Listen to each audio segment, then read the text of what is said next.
Nuestros cordiales saludos. Este video tiene como objetivo responder distintas interrogantes con respecto al Estado y la soberanía, tales como: ¿un Estado moderno realmente goza de soberanía o esto es simplemente una ilusión, un concepto vacío al cual ha perdido su razón de ser?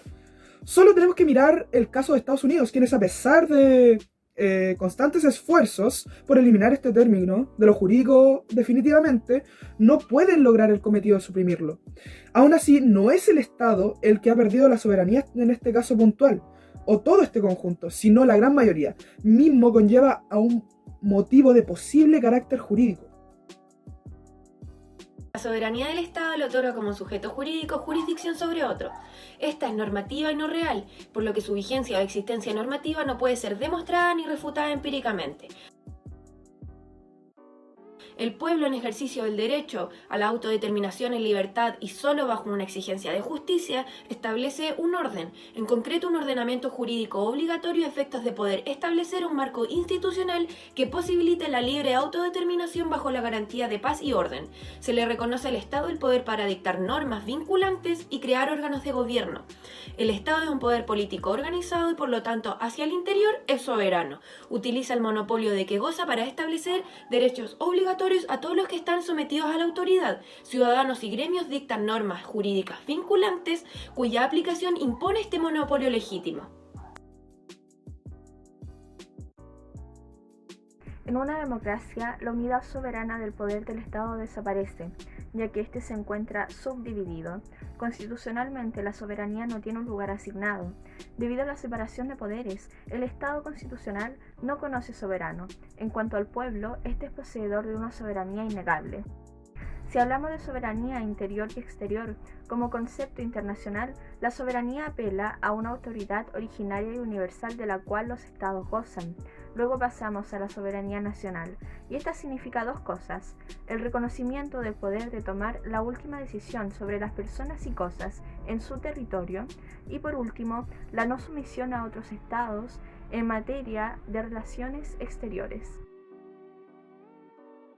Un Estado no es dependiente de otro, pero sí mantiene cierto vínculo jurídico con el derecho internacional.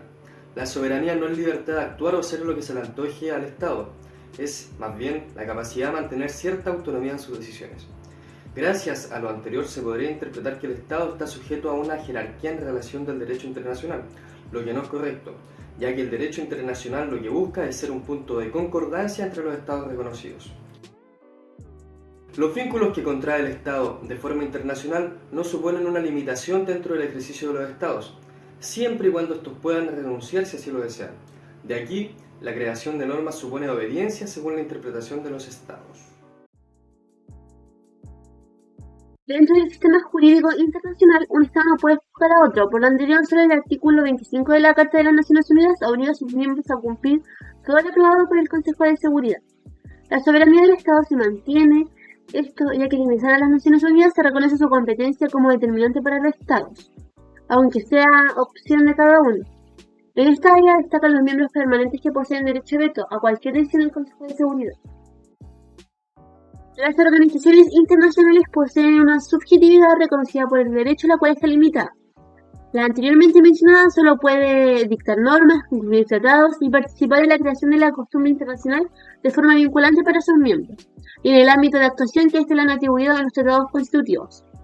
El derecho secundario en las organizaciones internacionales se basa en la autorización otorgada por los Estados miembros para dictar normas jurídicas y regula solo la relación interna existente entre ésta y sus miembros. Los Estados son los autores soberanos del derecho internacional, que en sus estructuras básicas se ha mantenido intacto y que solo puede ser modificado con la voluntad de estos. Solo estos pueden crear el derecho internacional, establecer derechos y deberes y después derogarlos. En el punto de vista del derecho internacional, no hay fin de la soberanía. El derecho internacional es cada vez más compacto y regula materias, por ejemplo, el trato de los propios nacionales, que tradicionalmente ha formado parte de los asuntos internos del Estado. Mientras se protege la soberanía nacional, se acoge, por así decirlo, como la justificación última, la soberanía popular, la libre determinación de los pueblos, por así decirlo. Esto quiere referirse a la libre decisión de un pueblo sobre su estatus político. Esta misma libre determinación exige una amplia participación política, ya que solo esta en sí misma asegura el dominio de un pueblo. Si quisiéramos hablar de la verdadera libre determinación de un pueblo, debería existir de por medio un auténtico autogobierno de este mismo. El futuro de los estados y pueblos soberanos de la Europa unificada. Los estados han sido los encargados en el proceso de la integración de Europa y decidieron crear organizaciones que sobrepasan los límites de lo nacional. A través de los tratados internacionales, estos otorgaron una parte de su competencia para que ésta fuera extendiéndose por Europa. Esto se pudo llevar a cabo gracias al principio de atribuciones, el cual define las capacidades de Europa y dirimir la soberanía a beneficio de los estados. Pero si una ley quisiera vigencia, esta solo podrá exigir su aplicabilidad por medio de la disposición constitucional, y para permitir esto solo será posible mediante el permiso constitucional. Tras el análisis podemos deducir sobre el texto, según el autor, que la soberanía siempre dependerá de un carácter jurídico, a pesar de que intentan eliminar ese conjunto. Tiene una visión sociológica en la que se iguala el uso limitado del poder estatal y no se puede manifestar por sí sola. La problemática que se plantea es el por qué la soberanía tiene que ser resuelta jurídicamente, refiriéndose a la competencia del Estado para la toma de decisiones definitivas. Por otra parte, en una democracia la unidad soberana del poder del Estado desaparece, y aquí este se encuentra subdividido, es decir, repartido entre distintos órganos. Constitucionalmente la soberanía no tiene asignado un lugar en específico, pero lo que sí posee una soberanía innegable que se halla fuera del acto de regulación de la Constitución. La soberanía nacional puede significar dos cosas: reconocer el poder de tomar la última decisión sobre las personas y cosas en su territorio, y de decidir sobre el estatus de las personas físicas y jurídicas. Esto quiere decir internas.